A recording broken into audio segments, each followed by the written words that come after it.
من سلم المسلمون من لسانه ويده والمهاجر من هجر ما نهى الله عنه او كما قال النبي صلی اللہ علیہ وسلم. اس حدیث پاک میں دو باتیں اللہ کے رسول نے ارشاد فرمائی. سب سے پہلے یہ بتایا مسلمان کون ہے. بھائی مسلمان وہ ہے جس کے ہاتھوں اور زبان سے دوسرے مسلمان محفوظ رہے. آج یا تو انسان ہاتھ سے تکلیف دیتا ہے مار کر, یا تو زبان سے کسی کی برائی غیبت اور برا بھلا کہہ کر اس کی عزت کے اوپر ہاتھ ڈالتا ہے, اس کو تکلیف پہنچاتا ہے.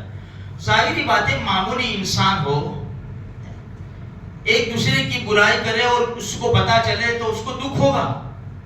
یہ تو فطری چیز ہے, چاہے کتنا بھی چھوٹا انسان ہو نا, اس کو پتا چلے کہ فلاں آدمی میری برائی کرتا ہے تو اس کو تکلیف تو ہونی ہے. اور اگر تم مسلمان سمجھتے ہیں تو اللہ کے رسول کی یہ حدیث ہے المسلم من سلم المسلمون من لسانه ويده.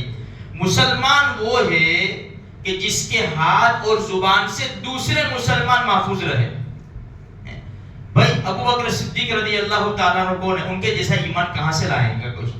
عمر ابن خطاب رضی اللہ تعالیٰ, عثمان ابن عفان رضی اللہ تعالیٰ عنہ, عبداللہ ابن زبیر امیر معاویہ رضی اللہ, امی عائشہ صدیقہ رضی اللہ تعالیٰ عنہ. قرآن ان کی گواہی دیتا ہے کہ یہ مسلمان ہیں. اگر تو مسلمان سمجھتا ہے تو یہ حدیث تیرے سامنے ہے, جو اس کی برائی نہیں, ان کی برائی نہیں کر سکتا. اور اگر ان کی برائی کرتا ہے تو مسلمان نہیں سمجھتا. اگر تو مسلمان نہیں سمجھتا تو قرآن کے خلاف جا رہا ہے, تو اسلام سے خارج ہو گیا. بہت بڑے مسائل ہیں. اگر آپ گہری نظر سے سوچو, دیکھو, سنو, تو صحابہ کرام کے اوپر سب و شتم کرنے والے, انگلی اٹھانے والے, زبان دراز کرنے والے ایمان سے بالکل نکل ہی جاتے. قرآن کیا کہتا ہے؟ ان اکرمکم عند اللہ اتقاکم. تم میں سب سے بہتر وہ ہے جو اللہ کے نزدیک جو پرہیزگار ہو, اللہ سے ڈرنے والے ہو. بھائی جو کتنے اللہ سے ڈرنے والے تھے لوگ, کتنا روتے تھے. ابو بکر صدیق رضی اللہ تعالیٰ عنہ, عثمان ابن عفان رضی اللہ تعالیٰ عنہ. جنت کی بشارت اللہ کے رسول کی زبانی ملی ہے نا, ابو بکر فی الجنہ, عمر فی الجنہ, عثمان فی الجنہ, یہ تو ملی ہے.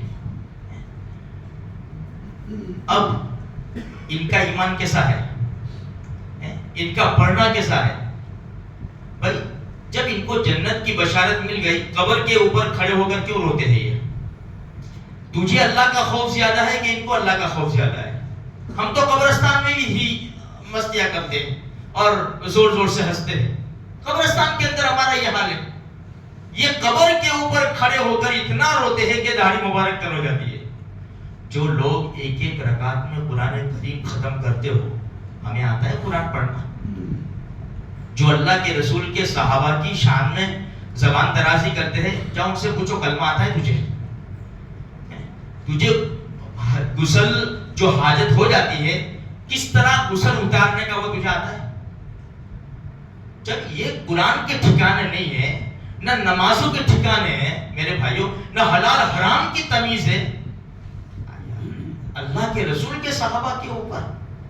دوسری بات والمہاجر من ہجر ما نہی اللہ عنہ.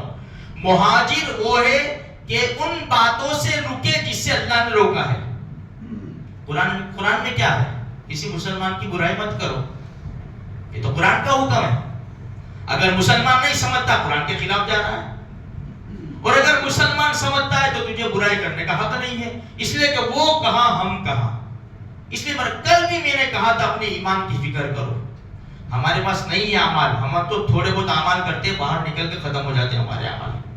ہماری آنکھیں ناپاک ہے, صحیح ہے, بولنے والا بھی ایسا ہے, سننے والے الا ماشاءاللہ جس کو اللہ نے بچایا ہے, ورنہ تھوڑے سے اعمال کرتے ہیں باہر نکل کے ختم ہو جاتا ہے ہمارے اعمال. تجارت میں ہمارے عمل جھوٹ بول کر, دھوکہ دے کر ختم ہو جاتے ہیں. ہمارے پاس عمل کہاں ہے؟ خالی محبت تو کرو. بھائی محبت سے اللہ پاک بہانہ ڈھونڈ کر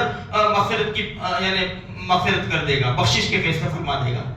لیکن ہے کچھ بھی نہیں, اور اس کے باوجود اتنی بڑی ہستیاں جس کو قرآن و حدیث نے ان کی تعریف کی ہے. میرے بھائی بہت سارا ڈرنے کی بات ہے.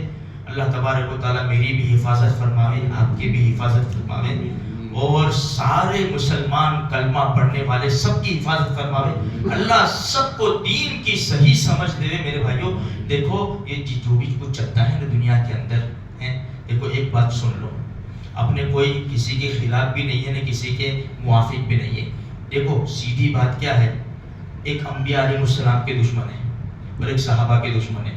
ہمارا کلیجہ ٹھنڈا کیوں ہوتا ہے خبر ہے؟ جو حالات ہم نے وہاں دیکھے نا فلسطین کے اندر، وہ یہاں دیکھنے کو مل رہے ہیں، اس لیے ہمیں سکون ملتا ہے، ہمارا کلیجہ ٹھنڈا ہوتا ہے، اس لیے ہمارا جھکاؤ ہے، دوسرا کچھ بھی نہیں ہے میرے بھائی۔ یہ سیدھی اور صاف بات ہے۔ تو بس دعا کرو اللہ اسلام اور مسلمانوں کی حفاظت فرمائے۔ آپ کو یاد ہوگا 15 دن پہلے رمضان میں نے کہا تھا کہ دعا کرنا حرمین شریفین کے لیے۔